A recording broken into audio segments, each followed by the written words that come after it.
Hey guys, and welcome back to the channel. Alcaraz versus Zverev in the 2024 Australian Open quarterfinal, and we're going to be doing a preview prediction video, breaking it down in what I can only describe as a very interesting matchup. In all honesty, before we get into it, though, remember that like button, do subscribe if you're new, and do leave a rating review if you're listening on a podcast platform.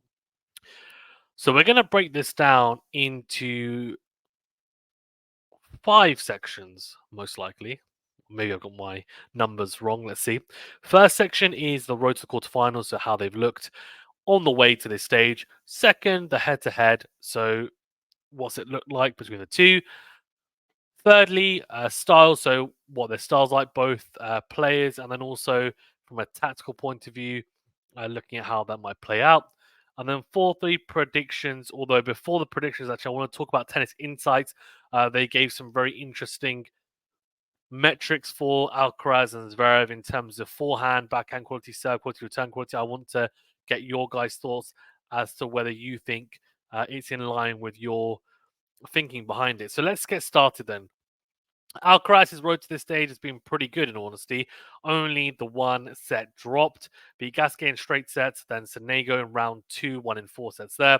Shang in won the first 2 sets, then Shang had to retire, and then Manovic beat him in straight sets. So pretty plain sailing for the Spaniard, and he's gone a little bit under the radar, mainly because there's a lot of eyes on Yannick Sinner, who had a very big end to the season last year in 2023, and of course he'll be playing Novak Djokovic in the semi-final. Keep an eye out for that preview as well. But yeah, look, he's gone under the radar, but he's been good, in all honesty. Zverev, well, he has had an interesting one, in all honesty. Kepfer in 3 sets, Klein in 5 sets, Mikkelsen in 3 sets, and Norrie in 5 sets. So it's been a pretty physical, in honesty, a pretty physical run up to this stage. And apart from Cam Norrie, it hasn't been the hardest route. Cam Norrie was playing some really good tennis. So the fact that he ended up getting through that is a positive, but to go 5 sets with Klein is not ideal. But he's played some good tennis. He has Zverev, and he does like playing at the Australian Open. We know the courts do suit his type of style. The head-to-head, well, 4-3 in favour of Zverev. 2023, they played 3 matches. The indoor hard courts of the ATP Finals where Zverev won. US Open, which is the most recent Grand Slam match, which is where Alcaraz won. And of course, the most recent match generally was that indoor match that Zverev won. Madrid was the other match, which Alcaraz won, and he went on to win the title there as well. Outdoor hard courts, it's actually one win apiece. So the one win at the US Open for Alcaraz, Acapulco, which was in 2021, was Zverev's win. And of course, the other Grand Slam match they played was at Roland Garros in 2022, where Zverev won that one. A big upset. Despite Zverev's pedigree, Alcaraz had just won Madrid. It looked really good. Zverev, though, picked up his game beautifully in that match. Tactically and style wise, so let's get into this because there's a lot to talk about for both players, and I want to break down also how it might play out. Alcaraz is an all court player, and of course, we know with his attacking footwork, he sets up controlling points with explosive ground strokes and also that drop shot, which is so effective. He also utilizes his forehand from the ad court extremely well, inside in and inside out. And that is set up, as I mentioned, with the footwork and also just the movement, which is elite in honesty. The forehand, when firing, is relentless and suffocates his opponents. It's just such a hammer blow to a lot of players. And, he not only can hit it with such great velocity and penetration through the court, but with a lot of spin, a lot of different looks on it, and it's very difficult, I think, for players to adapt to what's coming at them from the other end of the court. Even he also possesses incredible athleticism, of course we know, and flexibility to defend and grind in points with solid shot tolerance and an uncanny ability to switch from defense to attack extremely swiftly. What I've also noticed is the added addition of an effective backhand slice to give him breathing space when needed. I think that was a much needed addition to his game, and it's given him more variety as well, which is great. But I think with him, sometimes it can be a little bit, let's say, ultra aggressive at times. And I think you need to have a bit of nuance to your game. And he has it with the drop shot and the lobs, and we know how great those are. But the backhand slice has added an extra element, which I think has been really useful. The drop shot, as I mentioned, is extremely good and it's elite, one of the best out there. And his transition and net game is extremely natural and world class, in honesty. It's super impressive, and he's got a very impressive all round game, Alcaraz. And look, 2 Grand Slams under his belt already at his ripe age. I mean, he's only going to get better and better. Two things that are a work in progress, I would say, his serve and return are both in that category. They can blow hot and cold, but I think generally his return is quite strong in comparison to his serve. For Zverev, it's the opposite. Big server, always looking to win free quick points. He's very tall, of course, we know. Big booming serves. And when it's on, it's extremely tough to combat, especially on quicker courts.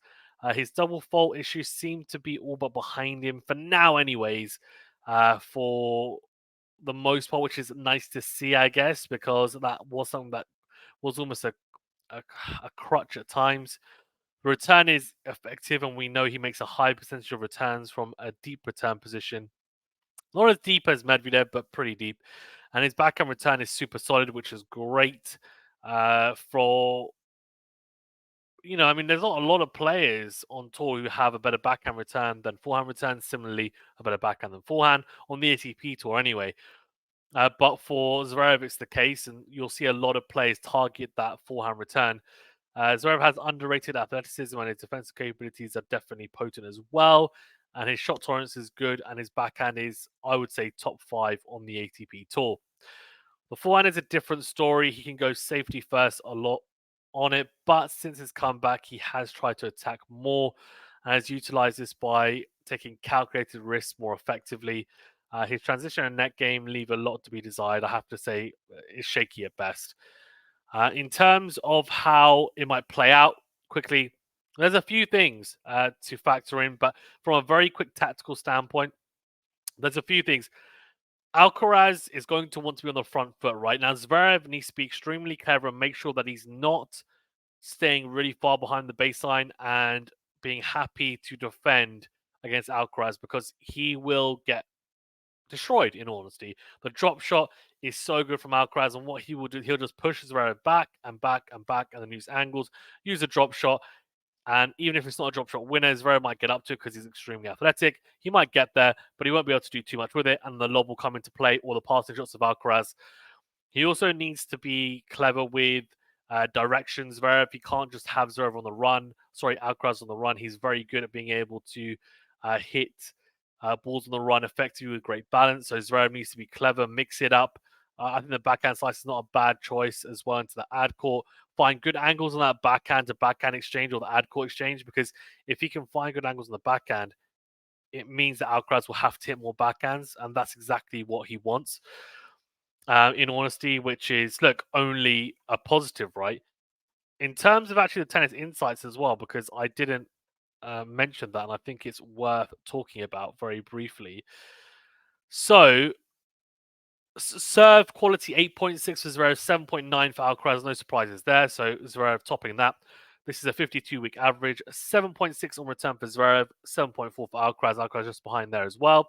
On forehand, Alcaraz way in front, 8.8 compared to 8.3, and 7.9 to 7.9 on backhand. So interestingly, actually, both players have an equal backhand rating. I would have thought Zverev's would have been higher, in honesty, but Alcaraz's backhand is continually improving, in honesty. So yeah, Alcaraz will look to dominate on the forehand and look to control points with it. Zverev needs to make sure that he's not doing that. He needs to try and push Alcaraz back when he gets the opportunity to.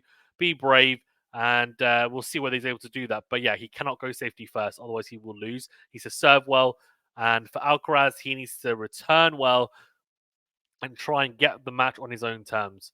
My prediction, well, the courts are quick at the Australian Open, which favors big servers like Zverev. However, this year, the consensus has been that they have been generally slower than prior years. Zverev played a mammoth match against Nori before this match coming up, and also did the same against Alcaraz at the US Open, ended up losing in straights. I don't think he'll struggle physically like he did at the US Open because he's had a bigger layoff. I'm picking Alcaraz to win in 4 sets to level the head-to-head between the two. Let me know your thoughts in the comment section below. Thank you very much, guys. Stay safe and well. We'll see you in the next video.